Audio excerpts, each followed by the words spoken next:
Hello everyone, welcome back to my channel. কেমন আছো তোমরা? আজকে আবার একটি ক্লে জুয়েলারি নিয়ে চলে এলাম। তো দেখো, এখানে আমি ফার্স্টে হার্ডনার আর রেজিনটাকে মিক্সিং করে নিচ্ছি। নিয়ে আমি একটা দলা পাকিয়ে নিয়েছি।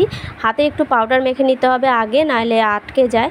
তো দেখো, এইভাবে একটা দলা পাকিয়ে নিয়েছি। আর শেপটা দিতে হবে পদ্ম ফুলের কুঁড়ির যে শেপ হয় সেরকম দেওয়ার চেষ্টা করতে হবে।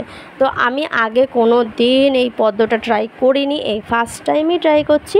তো যদি একটু 19-20 হয়ে যায় তোমরা একটু ক্ষমা করে দিও। আর আমাকে কি আরও ইমপ্রুভ করতে হবে সেটা কিন্তু অবশ্যই জানিও আমাকে, ঠিক আছে?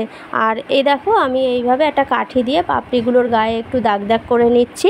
দাগ দাগ করে নিয়ে যে কটা পাপড়ি করেছি ওই কুড়িটার মধ্যেই আমি অ্যাটাচ করে দিচ্ছি একে একে। আর একে একে অ্যাটাচ করব আর দাগগুলোও দিয়ে নেব। আর সামান্য একটু ক্লে দিয়ে একটা পদ্ম ফুলের ডাঁটি শেপ দিয়ে নিয়েছি। তো এবারে আমি কালার করার পালা। এবারে কালার করে দিচ্ছি পিঙ্ক কালার। তো পিঙ্ক কালার করার পরে একটুখানি সাদা দিয়ে একটু হাইলাইট করে দিচ্ছি। সাদা দিয়ে একটুখানি হাইলাইট করার পরে এবারে আসবো ডাঁটির যে কালারটা সেটা নিয়ে।